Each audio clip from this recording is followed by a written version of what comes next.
I've got a few things in my report tonight.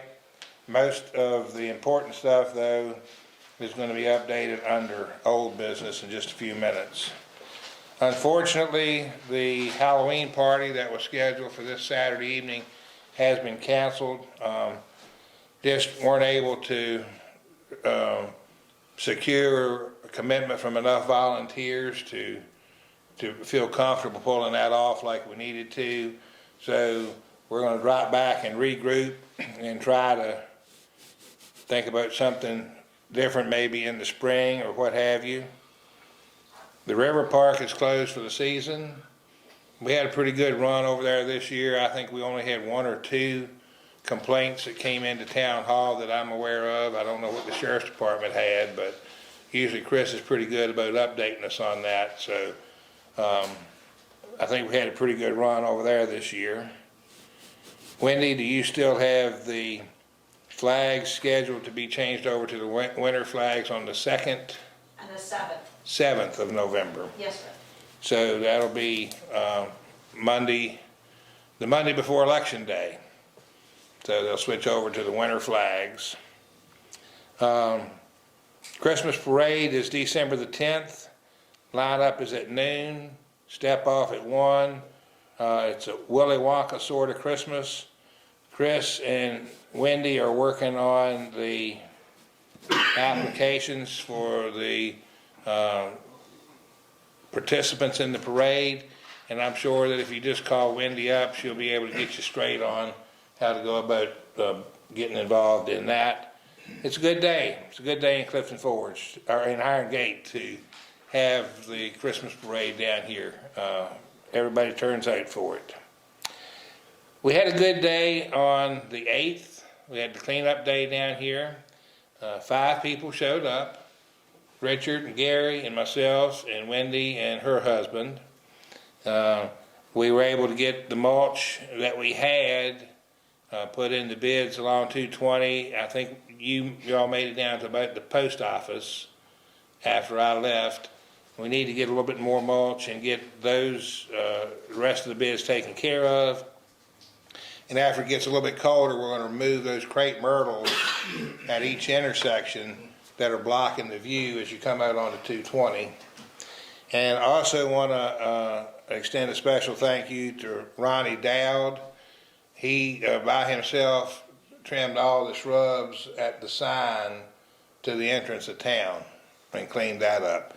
So thank you to everybody that showed up for that day. And Wendy, make sure Mark knows we appreciate him being here, if you will. Yeah, me and him had a good time. And then the last thing, Chris held the second, I think, wasn't it, Wendy? Yes, sir. Neighborhood watch meeting down here on Tuesday evening. Had a really good turnout this time. I would say we had about 20 or 22 people here for that meeting. And the neighborhood watch encompasses all of Iron Gate and all of Westgate. And I think it's a good thing that we have neighbors looking out for neighbors and everybody's watching each other's property and taking care of things. Chris is in the process of compiling all of the data, contact information for the people that were interested in being on that group and on that list. And then he's going to get that out to us. He's identified volunteers, 3 volunteers in Iron Gate and 2 in Westgate that are going to be like the top of the phone tree, if you will. If something's going on that we need to get the information out, he's going to contact those 3 people, and then they're going to in turn contact the rest of the people on the list. And we're also talking with Wendy about adding that type of information and phone call to our robocall system in town so everybody can be notified on that. And I think you have some open spaces on that we could even include a few of the folks from Westgate in case it was something that impacted them also. Is that correct? Yes, sir. So if you're interested in being part of that and part of that phone tree or contact group, please let Wendy know so she can get that information to Chris. Okay.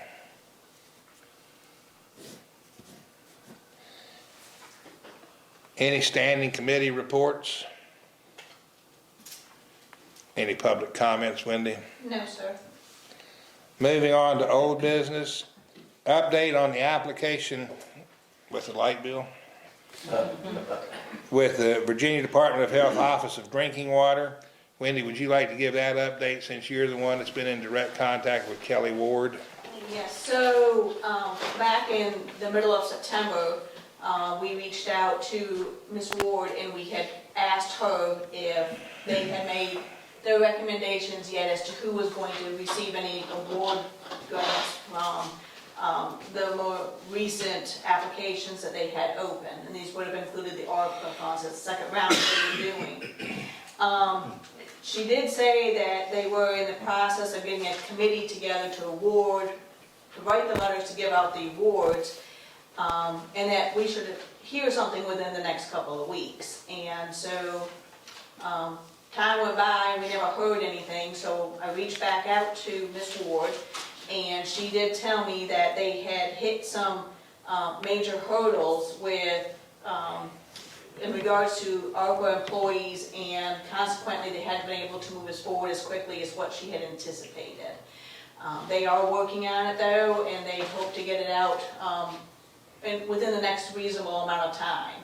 So, whatever that may be. So as soon as we know, we'll let you know. Thank you, Wendy. You're welcome. And that's a positive thing that we're looking at.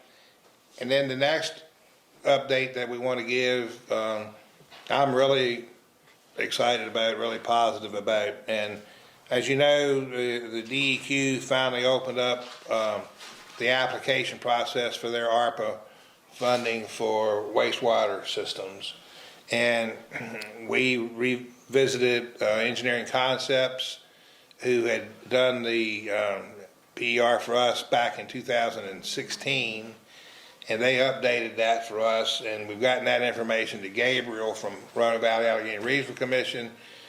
He's actually helping us, leading us with the grant process and helping us apply for and hopefully obtain as much funding for that as we can. And he's here tonight to kind of give everybody an update on where we are with that and what we're actually looking at.